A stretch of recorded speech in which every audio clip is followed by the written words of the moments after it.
This is all wrong. I shouldn't be up here. I should be back in school on the other side of the ocean. Yet you all come to us young people for hope. How dare you! Boring. Boring. Boring. Boring. You got it. Don't tell us what we're going to feel. We're trying to solve a problem. Don't tell us what we're going to feel. I'm not telling you. Because you're in no position to dictate that. Remember what you're doing. You're in no position to dictate what we're going to feel.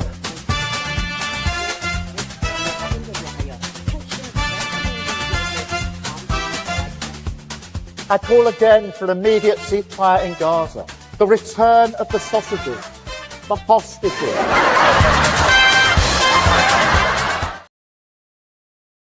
Good day to you, one and all. I'm Lembit Öpik. This is Lembit Öpik live on Unprecedented TV on the Free Speech channel for the world.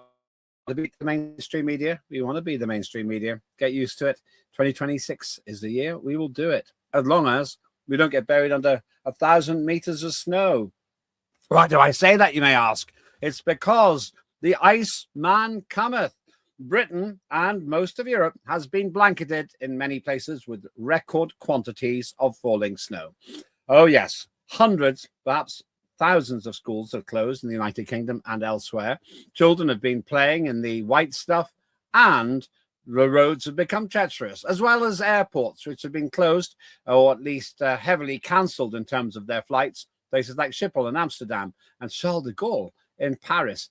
Those airports are very well equipped, so you don't stop planes taking off lightly. It's the heavy snow that's done it. Why do I care about this? Because the climate catastrophists have been telling us for decades that things are warming up, things are hotting up. In fact, it's so bad that we're not going to see snow anymore. And I shall give you a quote from my favorite anti-hero in this whole thing, a man who invites ridicule every time it snows and discredits his old institution, the University of East Anglia, by saying that children simply won't know what snow is. It is that kind of preposterous commentary that causes me to devote an entire show to the weather. Britain's favorite subject, you could argue. Certainly mine when it snows. Well, my proposition here is that there is no climate crisis. There is no climate emergency. There is no significant global warming caused by human beings, and it's generally weather-wise and climate-wise business as usual. So do not adjust your set. More importantly, do not adjust your lifestyle. Have petrol, diesel, coal, gas to power your life, and stop worrying about the end of the world as we know it, because it's not going to melt. That's my opinion, but it's not just mine. In an unabashed dismantling and deconstruction of all this nonsense, I'm pleased to invite one of my fellow stablemates here on Unprecedented TV, which I hope you will like and subscribe to on YouTube. It's Brian Gregory, one of the co-presenters of Full Throttle. Brian, good to see you. I'm surprised you're not wearing a coat. No, it's not that cold in the study here, but it's not exactly tropical, shall we say. Notice the t-shirt, polo shirt, and fleece. Well, you've got 3 layers on. My kid loves talking about layers. She had 6 on the other day. Loves the snow, I have to say. Bottom line here. First of all, is there a climate emergency, Brian Gregory? Not one we can do anything about. What do you mean? Well, if there is a climate emergency, you've got scientists, Russian particularly, Ukrainian scientists, saying that we may actually be on the edge of a grand solar minimum. And that would suggest the temperatures are actually going to drop, not rise. Let's get to the point that the agent provocateur, the comment which I love to share, if we can get that up, thank you. 2000, say bye-bye to a white Christmas. This is from a list of failed predictions. Within a few years, winter snowfall will become a very rare and exciting event, according to Dr. David Viner, a senior research scientist at the Climatic Research Unit, CRU, of the University of East Anglia. It should say CRU. It should be Climatic Research Unit Department. Climate rubbish unit. Yeah, well, I just like the mnemonic that you get if you add department at the end. And he said, children just aren't. Try and keep up. The children just aren't going to know what snow is, he said. according to the independent newspaper, which apparently didn't question it. Children just aren't going to know what snow is. That's what Dr. David Viner said in the year 2000. Do you think children know what snow is in Britain in 2026? I think they do, and I imagine that also people across wide tracts of Canada and North America also know exactly what snow is. Why is that? Because they're having colossal amounts of it dumped on them at the moment. So it's snowing there as well? Oh yeah, the weather in across the northwest of Canada, the northwest of the United States, is pretty damn cold at the moment. In fact, I think the eastern seaboard's cold as well. Okay, that's quite interesting. So basically, it's not an isolated incident. Oh, it's just weather in Britain.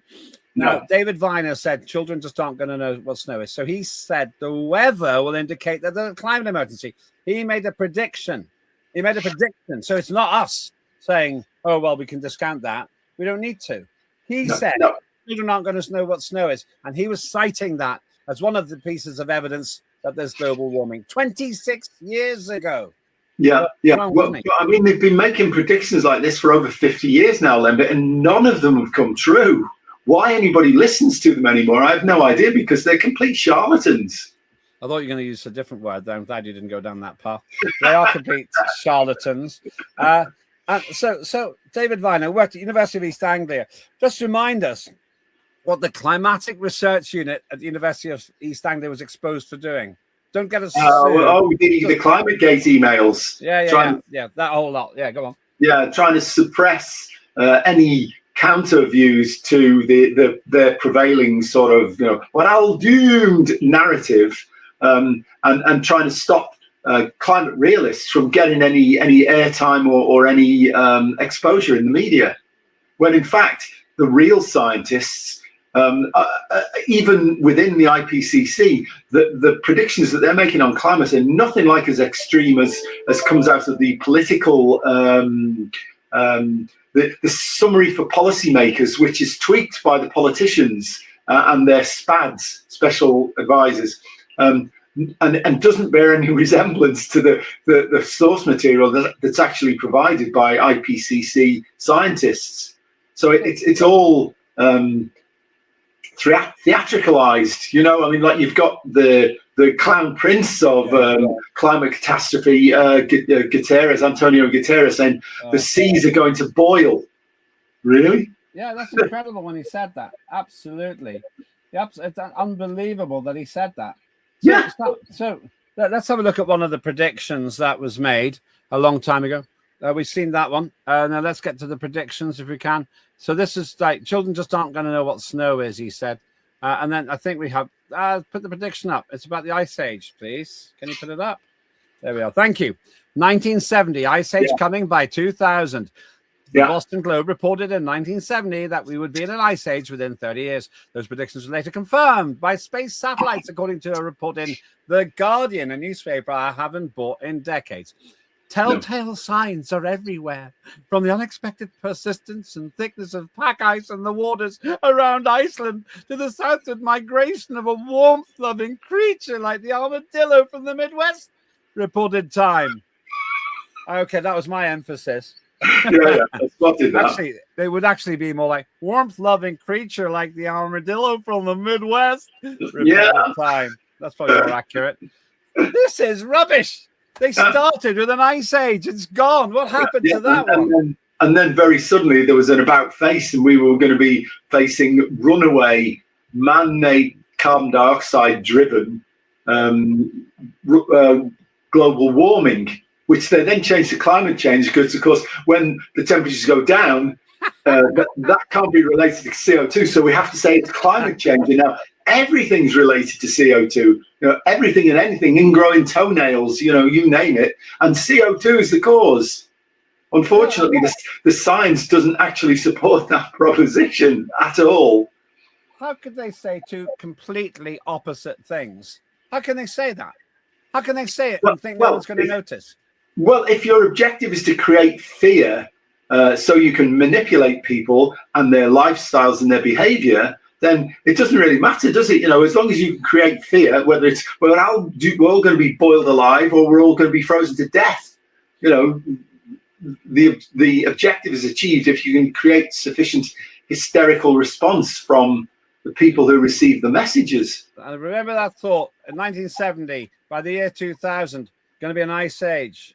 Then in the year 2000, let's get that up again. Thank you. The year 2000, say bye-bye to a white Christmas. The climate catastrophist, Dr. David Viner. Do you know what he looks like, by the way? Do you know what he looks like? I haven't seen, no. We went to a lot of effort to find him. Here he is. There's Dr. David Viner. I don't know how long ago that was. Dr. David Viner, preaching about something. He's got a lanyard on, so he's telling people about something. Dr. David Viner, he's the guy who said, children just aren't going to know what a snow is. Go on.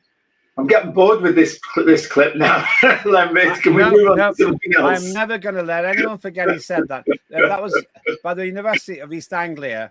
It's in Norwich. I checked. It's been snowing in Norwich. It's beautiful. It's wonderful. There's another example of this. You're going to keep seeing that because I have to say, somebody said, "What have you got? What have you got against David Viner?" Nothing. He put himself up as the poster boy for a ridiculous claim. That's why I do it. And it shows. And by the way, if you're getting chat on this, you can do that at Unprecedented TV on YouTube. You can do it on X, wherever you want to do it. Just do make your comments. Maybe if you're Dr. David Viner, I'll give you an entire show to explain why you said it. The reason I do that is because they mix up weather and climate. It's them, it's they who claim that this is proof that there's a global warming phase. You and I both know that weather is what happens day to day. Climate is what happens across many years. But they made this rod for their own back. Now, they're not the only ones. Who's this, do you think? Oh, Rowlett, isn't it? Is it Rowlett? Yeah. Justin Rowlett. BBC Panorama documentary about global warming presented by climate editor Justin Rowlett was full of errors. He was in trouble. He was in trouble for that. And that was some years ago now. But the thing was absolutely full of errors as far as I remember. And basically, I don't know what this is. What's this? Get rid of it. There we are. Thank you. Justin Rowlett pictured made a number of false claims and internal investigations by the broadcaster found. And he's still in his job, but that's the problem with these people. They don't really suffer at all for it. He said something so ridiculous recently that I put something out on X. And I'm sure because of my ex, who's got tens of thousands, maybe even over 100,000 hits, they hurriedly had to retract the original report and bring him in. It was fairly obvious to me that something really embarrassing had happened. But here's something he said.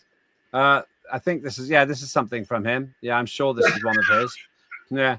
It's just ridiculous, really. And he says here, he reports this stuff. The UK should be prepared to cope with weather extremes as a result of at least 2 Celsius of warming by 2050. Independent climate advisors said the reason I put this up is because he's writing, as a fact, as the BBC person, CO2 is the gas mainly responsible for human-caused climate change. But that's not even true. When fossil fuels are burnt, as well as other activities. But it's not even true because the major global warming gas is water vapor. Yeah.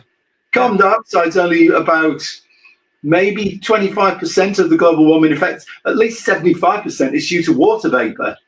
I would say it's less. CO2 is even less effective. But for human-caused climate change, this is quite clearly indicating that humans are responsible for climate change. Now, once again, Justin Rowlett, if you're not claiming that human beings are mainly responsible for climate change, then I will give you a right to reply. But he is relentlessly saying that there's a climate crisis and saying pretty much that it's us. This is one reason the BBC is in so much trouble. They've got something called BBC Verify, but they come out with utter trash like this. Human beings are not mainly responsible for climate change. You must be making some difference, but it's so little, I think it's barely measurable. Yeah. Well, and certainly the levels of CO2, atmospheric CO2 we're at the moment, and this has been shown by Happer and Weingarten, that actually if we doubled the current amount of CO2, 400 parts per million volume, to say 800, the maximum difference that would make is about 3 watts per square meter, which is less than 1% of the typical average solar irradiance energy that we receive. So it would make a tiny difference to the climate. And when you actually look at the difference in absorption spectra at 400 parts per million volume of carbon dioxide and 800, they're virtually superimposable. So the difference that they're going to make is minor, because we've reached the point where carbon dioxide absorption has virtually plateaued out completely. You can add as much more as you want, and it won't make any difference. So how have they got away with it for so long? Some other stuff I want to cover as well, but nobody stopped them, and nobody said this is complete and utter rubbish. And what is happening now is that some of the real seminal scientists like Richard Lindzen, Steve Koonin, John Clauser, these are all Nobel laureates, by the way, are all saying this is complete rubbish. And these are eminent scientists who really understand climate science and climate physics, but they're not getting the coverage, the airtime. We'll have to get them on here and let them talk. Totally agree. Stay with us. That's Brian Gregory. We'll come back to him in a minute, who also, by the way, represents the Alliance for British Drivers, very sensible organisation. But I want to remind you, we have a great series, which is also about truth being told. Sharing the headlines that you may have missed. That's with Tim Scott, who's the Supremo at the Freedom Association, and he has Tim Scott on cancelled.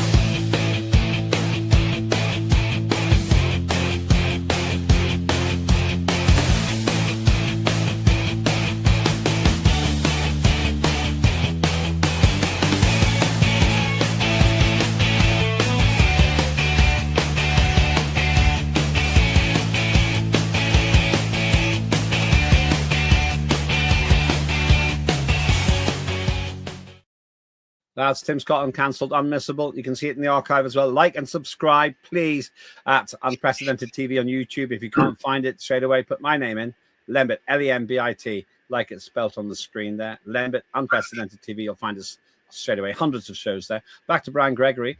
Brian, we're talking about the climate catastrophe that isn't.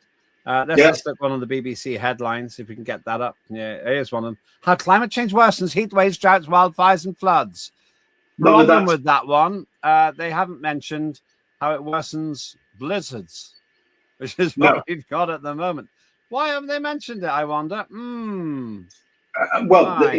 Well, basically because they can't do both things, can only do one set. And if it is causing monotonic warming, then it can't be causing more cold climate conditions. It's impossible, because if the thing that drives weather systems is the temperature differential between the poles and the equator. And if the temperature at the poles increases, that reduces the temperature differential and reduces the onset of extreme weather. Hang on, say that in simple terms that somebody who isn't interested in climatology will understand. What drives climate systems on this planet is the temperature differential between the equator and the polar regions. And if that difference decreases, then the intensity of, or the frequency and intensity of extreme weather decreases.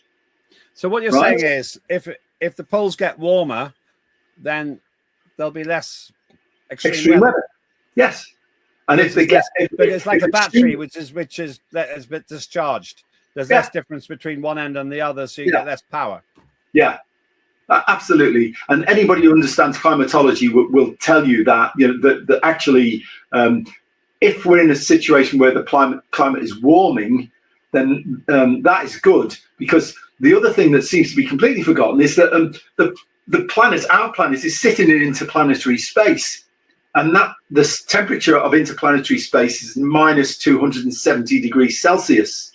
So any extra energy that the Earth receives is soon whipped out into interplanetary space, which is 270 degrees Celsius below the temperature of the Earth if it was zero. And actually it isn't zero, it's about 15. So it's 285 degrees difference of temperature.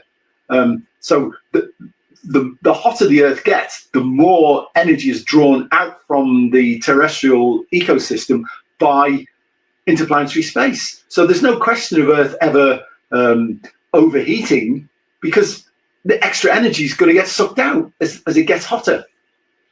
I would say they're basically saying the opposite of what's happening. Am I? No. They are saying the opposite of what's happening. Yes. They're saying that the poles are warming up, therefore there's more weather. But you're saying the poles are warming up. It's complete and absolute opposite. It's an utter inversion of how climatology and climate on this planet works. It's nonsense.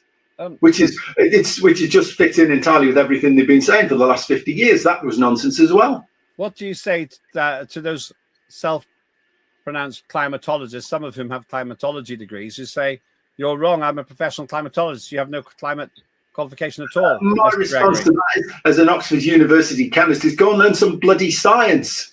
I didn't know that. You're actually a proper Oxford graduate. Well, yes, yeah, I graduated in natural sciences from the University of Oxford in 1976. Oh yeah, that was before the emergency. You wouldn't know anything about that. Well, it was starting then. They were already in the early phases of flipping from snowball Earth to microwave oven Earth, I guess is what they're saying now. Let's look at one case study, which I have to admit I've looked at. It's the polar bear catastrophe. I first learned about it from this. Yeah, Susan Crockford. That's right, Susan J. Crockford. The polar bear catastrophe had never happened. That book, that's the cover of the book. It's a brilliant book. Yeah. It basically explains how she was no expert in polar bears. She took an interest in the fact polar bears were dying out.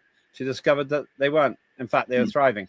That the population was higher now than it was for about 60 years. Oh, yeah, it's getting to the point now where they're talking about culling them because they're becoming a danger to the Inuits in some parts of North America, isn't it? Well, that's right. The reason why they've got that problem is because, as you say, they live off seals, and if they can get in the water because the ice is thin, as far as I understand it, that's pretty happy days for them. But they're not concerned. Another one here. Yeah, there's another classic line. Absolutely sums it up. There's another headliner. But you actually have to dig around to find these. But why aren't polar bears going extinct like the experts said they would? Climate cultists are blaming accelerated evolution, which is possibly the most laughable. Oh my God! I heard that. And the British Broadcasting Corporation, paid for by British taxpayers, the ones who are still buying licenses, they were taking it seriously. Oh, evolution accelerated. That's why they're surviving. It was utter, total trash, unquestioned by the interviewer. It's so ridiculous. Yeah. Because what's happening is the facts are failing them. So rather than changing their theory, they're trying to force fit the facts into it. Yeah. And all of this stuff about extreme weather, when you actually dig down, even the IPCC's own studies show that there's no evidence that changes in climate or in carbon dioxide levels having any effect on the frequency of extreme weather. In fact, if anything, extreme weather, as I said a few minutes ago, extreme weather events are actually becoming less frequent, and the number of people who are losing their lives through climate events has absolutely collapsed. Very, very small numbers of people are affected nowadays in terms of deaths compared with the past, because buildings are being built out of more substantial materials as living standards go up.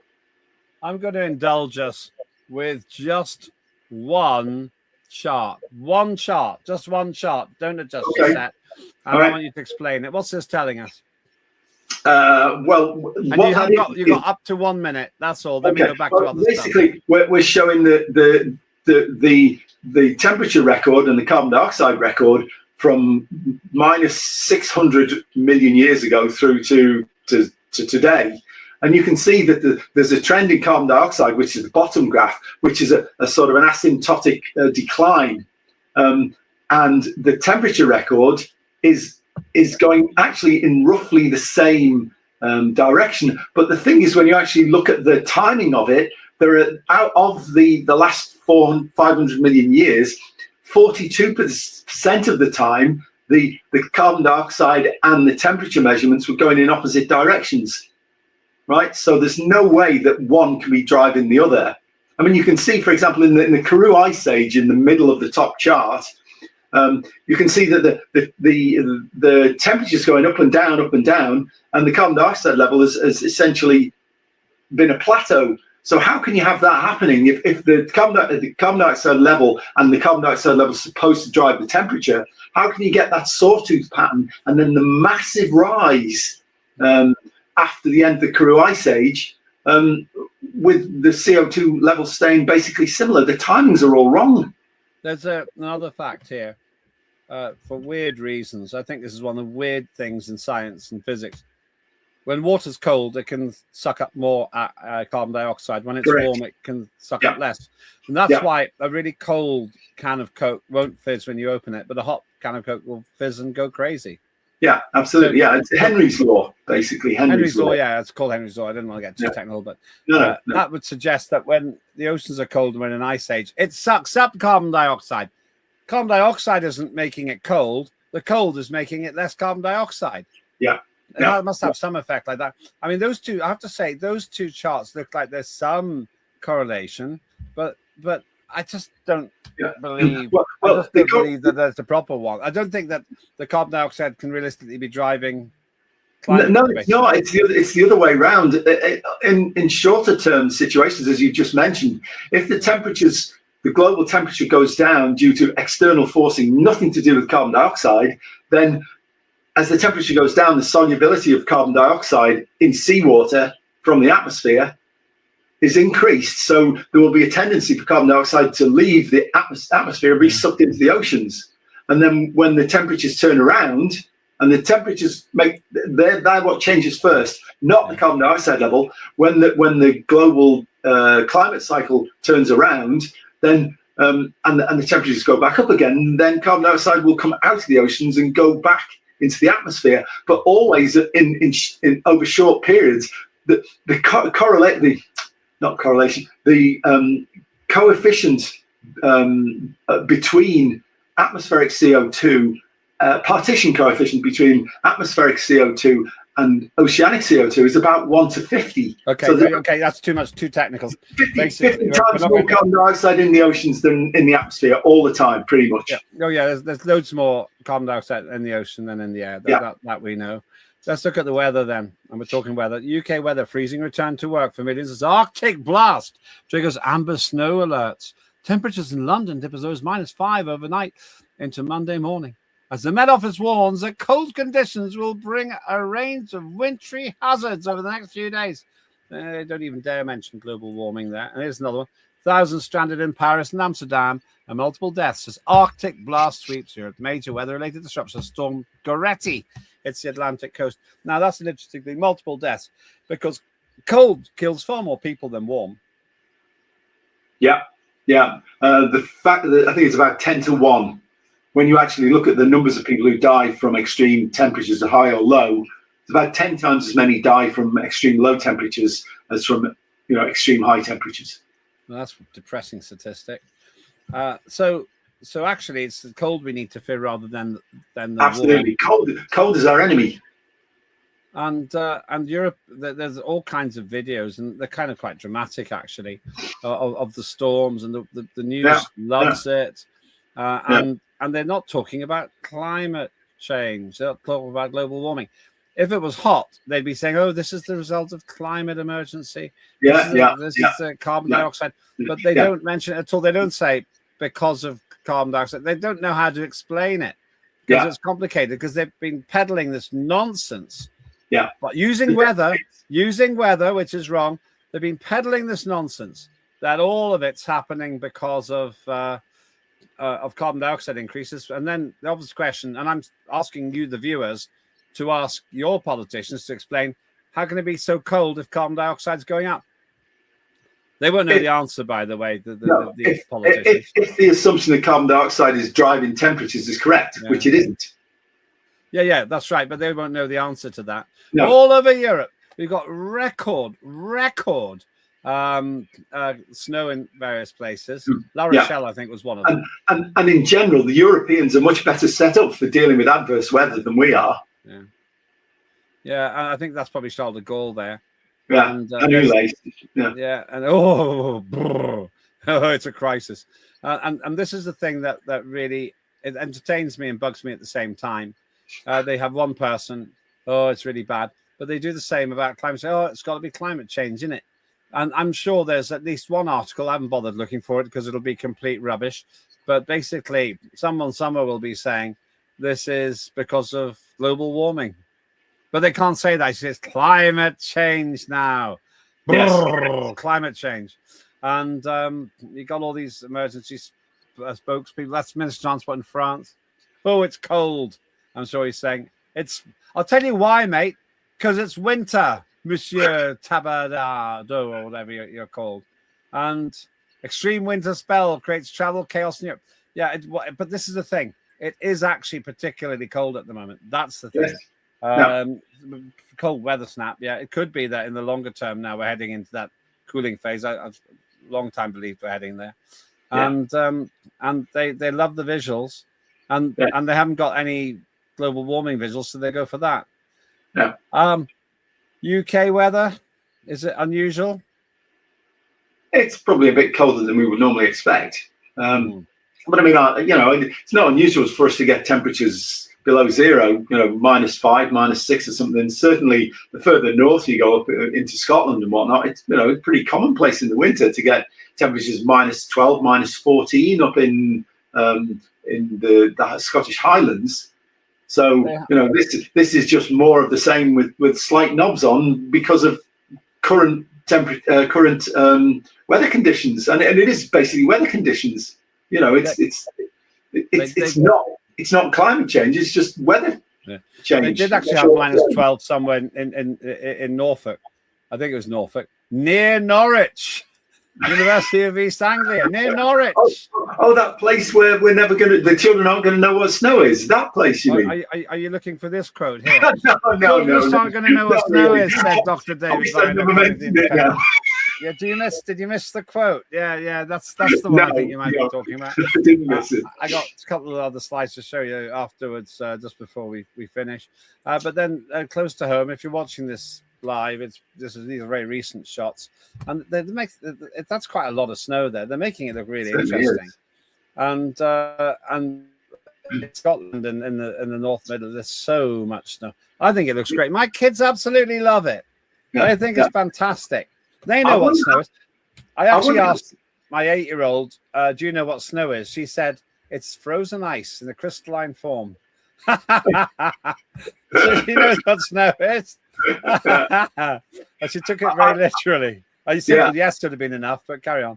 Yeah, I was just going to say, I wonder how Sadiq Khan's fleet of electric buses is going on in this weather in London. Why is that a problem? I know the answer, but share it with our viewers. Yeah, because the range under these conditions of the electric buses, particularly with the heating on and the lights on in the evenings and whatnot, it's going to be absolutely pathetic. I was in an electric taxi. It was a very, very cold day a month or two ago, almost frosty. And it was freezing. And I realized he wasn't putting the heating on because he wanted to save his battery. It was absolutely freezing. Yeah. Now, one of the problems they've got, of course, is you've got all the electric cars. If there's an accident on the motorway, which is quite possible with slippy conditions, then if you keep your heater on and you're stuck there for 2 or 3 hours, drain your battery. Yeah, you can flatten your battery.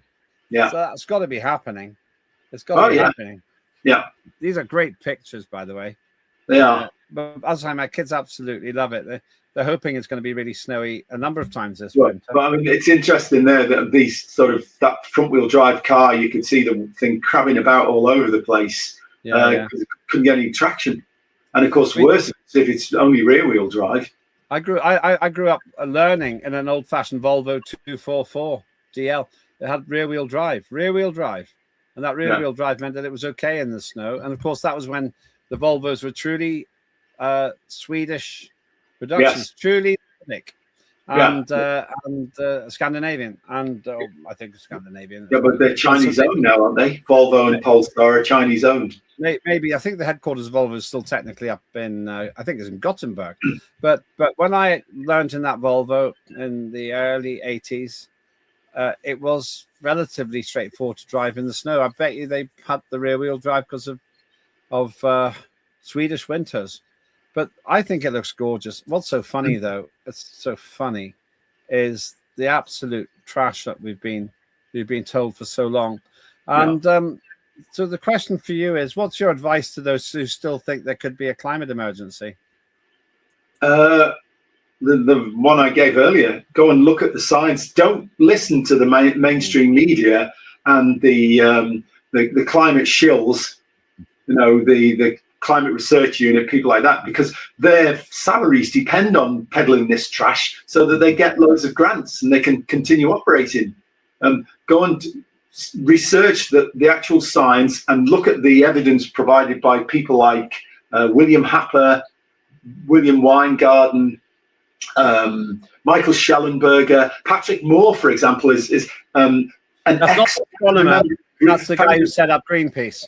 Exactly, he's an ex-founder member of Greenpeace, but he's recanted all that now. And as far as he's concerned, he said carbon dioxide is our friend. It's plant food, and of course, the more plant food there is, the more animals have to eat, apart from each other, the carnivorous ones. But basically, the more plant food there is, there's food for herbivores, which are then a source of food for carnivores or omnivores. So carbon dioxide is our friend, and without it, we'd all be dead. And so is snow. Snow's our friend when we're children, because when we have children. Yeah, it's great on Christmas cards, but that's the only place I like to see it, really. I like the snow, though. It's very easy to fall. When you get the thaw and the freeze, and you get that black ice, it's so exactly. dangerous. And it's just inevitable. You're going to end up sliding, and it's just maybe a little bit of chance if you don't end up in a light smash. Yeah, but of course the difference here between, say, here and Scandinavia is that they actually put winter tires on their cars from the end of October, and in the areas outside the towns they have studded winter tires. Yeah. And I've driven a studded Skoda with studded winter tires on in Finland, and it makes a hell of a difference. It knackers the roads, of course, because the studs dig into the tarmac, but it's a lot easier to drive with those studded tires. There's somebody who clearly doesn't have winter tires. No. I used to live.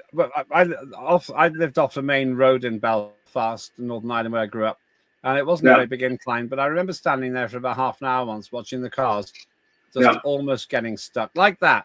Like that, exactly. Just like that, because it was all slushy. It was just a little slushy. Well, that's very good. I want to finish with one last general knowledge test. Right. Okay. Right. Do you know who that is?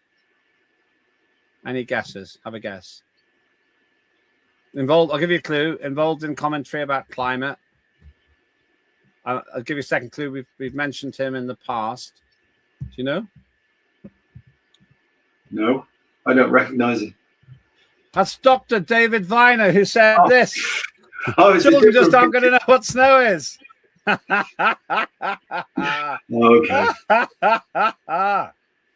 Yeah, Dr. David Viner. Now you know what he looks like or looked like. Right. And lest we forget, this is the reason I do this, serious point, is because I don't want anyone to be able to sweep these nonsense comments under the carpet.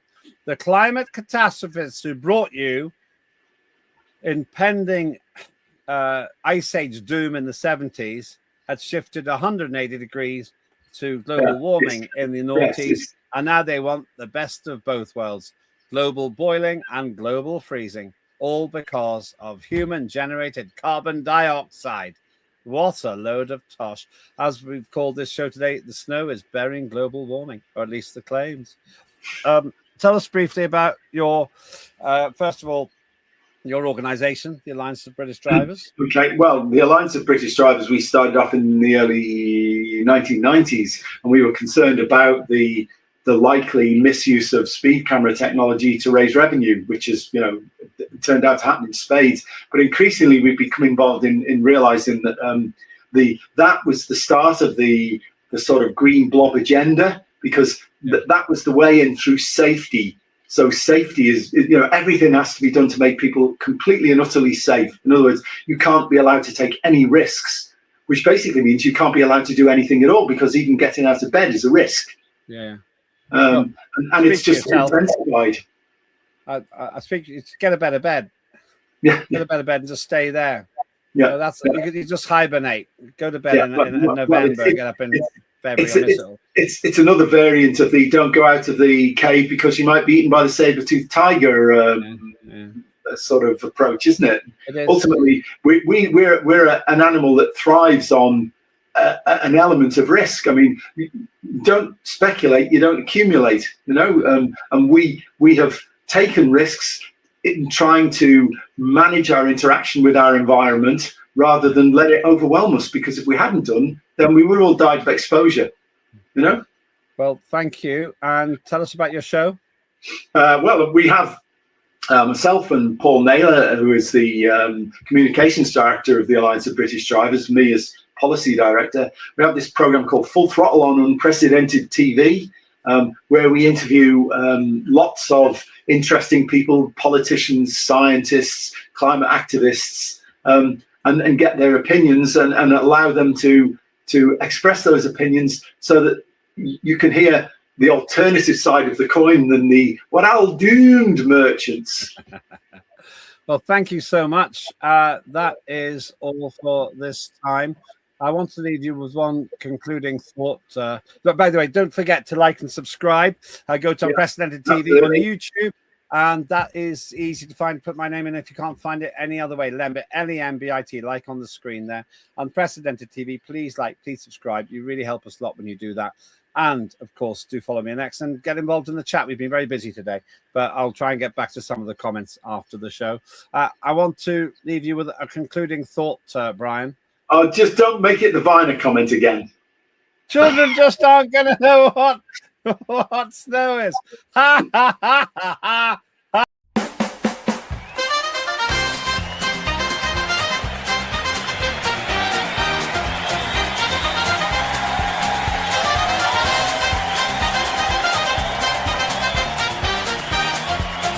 Immediate ceasefire in Gaza, the return of the sausages.